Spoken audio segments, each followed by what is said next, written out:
आलूपासून असा अनोखा ब्रेकफास्ट तुम्ही कधीच बनवला नसाल। खूपच टेस्टी आणि स्पॉन्जी असा हा ब्रेकफास्ट बनवून रेडी होतो आणि कमीत ते कमी वेळात देखील बनतो। एकदम सोपी रेसिपी आहे ही। मी लक्ष्मी, माझ्या रेसिपीमध्ये तुम्हा सर्वांचं खूप खूप स्वागत आहे। चला तर मग सुरुवात करूयात रेसिपी बनवण्यासाठी। त्यासाठी मी इथे 1 वाटी इतकं रवा घेतलेले आहे, त्यामध्ये 1 वाटी इतकं दही घालत आहे। हे दोन्ही छानपैकी मिक्स करून घ्यायचं आहे, एकसंग असं बनवून घ्यायचं आहे। याला मिक्स करून 10 मिनिटासाठी आपल्याला रेस्ट करायला ठेवायचं आहे। खूपच टेस्टी रेसिपी आहे ही आणि झटपट देखील बनते। आता याला 10 मिनिटासाठी साईडला ठेवूया, तोपर्यंत आपण पुढची प्रोसेस करायची आहे। मी येथे 2 कच्चे आलू चिरून घेत आहे, मोठे मोठ्या आकारात असे। त्याचबरोबर थोडंसं अद्रक आणि 3 ते 4 हिरवी मिरची, तुमच्या आवडीनुसार मिरचीचं प्रमाण कमी जास्त करू शकता। आता हे सर्व मी एका मिक्सरच्या भांड्यात घालून याचे पेस्ट बनवून घेणार आहे। एकदम झटपट बनतो। यामध्ये थोडंसं पाणी घालायचं आहे, त्याचबरोबर चवीनुसार मीठ।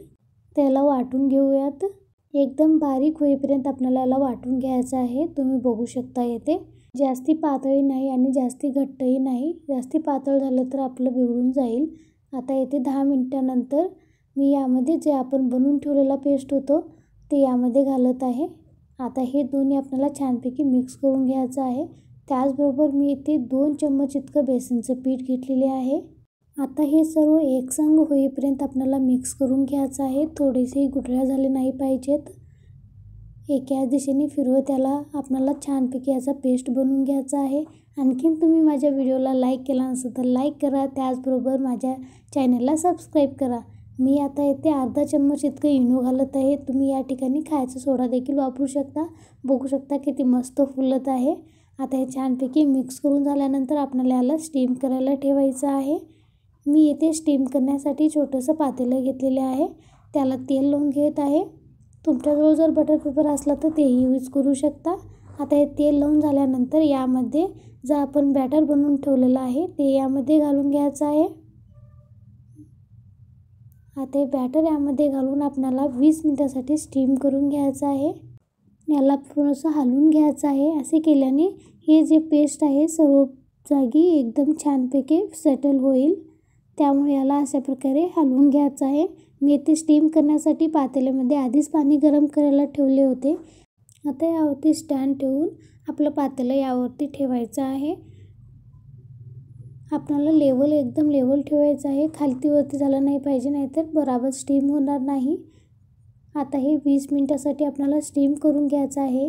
मी येथे 10 मिनिटानंतर चेक करत आहे, थोडंसं फुलून आलेलं आहे। आता मी यावरती थोडेसे चिली फ्लेक्स, त्याचबरोबर थोडीशी कोथिंबीर घालत आहे। असे घातल्याने खूप छान असा कलर देखील येतो आणि दिसायलाही मस्त दिसतो, खाण्याची इच्छा होते। आता हे घालून आणखीन 10 मिनिटासाठी स्टीम करून घ्यायचं आहे। आपल्याला हे स्टीम झालं आहे की नाही की कळण्यासाठी मी येथे टूथपिन घेऊन चेक करत आहे। तुम्ही बघू शकता येथे थोडंसंही चिकटलेलं नाही, म्हणजे आता हे मस्तपैकी स्टीम झालेलं आहे। आता याला साईडला काढून घेऊयात। थंड होईपर्यंत आपल्याला याला साईडला ठेवायचं आहे। थंड झाल्यानंतर याला मी पातेल्याच्या बाहेर काढून घेत आहे। मस्त असा हा स्पॉन्जी ब्रेकफास्ट रेडी आहे। बघू शकता किती मस्त फुलून आलेला आहे, थोडंसंही चिटकलेलं नाही आणि दिसायलाही मस्त दिसतोय, एकदम केकसारखं दिसत आहे। आता याला मी कट करून घेत आहे। तुम्ही तुमच्या आवडीनुसार याला आकार देऊ शकता। मी इथे कट करून घेत आहे। आता हे छानपैकी कट करून झाल्यानंतर याला आपल्याला थोडंसं परतवून घ्यायचं आहे, म्हणजे तेलामध्ये फ्राय केल्यासारखं करायचं आहे, म्हणजे खाण्याला आणखीन टेस्ट येईल, खूपच मस्त लागतो। आता हे कट करून झालेलं आहे। बघू शकता किती मस्त स्पॉन्जी असा बनून रेडी आहे। लहान बाळ असो या घरातली कोणतीही व्यक्ती एकदम आवडीनं खातील आणि नक्की पुन्हा करण्यासाठी आग्रह करतील। तर आता हे बनून रेडी आहे। आता मी याला परतवून घेणार आहे, म्हणजे मी येथे डोश्याच्या पॅनमध्ये 2 चम्मच इतकं तेल घातलेलं आहे। ऑइल देखील जास्ती लागणार नाही, खूपच छान रेसिपी आहे ही। ऑइल देखील कमी वापरावे लागेल। आता याला आपल्याला चहू बाजूनं खमंग असं भाजून घ्यायचं आहे। मीडियम फ्लेमवर आपल्याला भाजून घ्यायचं आहे। माझी ही रेसिपी कशी वाटली कमेंट्समध्ये नक्की सांगा। आवडल्यास चॅनलला लाईक, शेअर अँड सबस्क्राईब करा।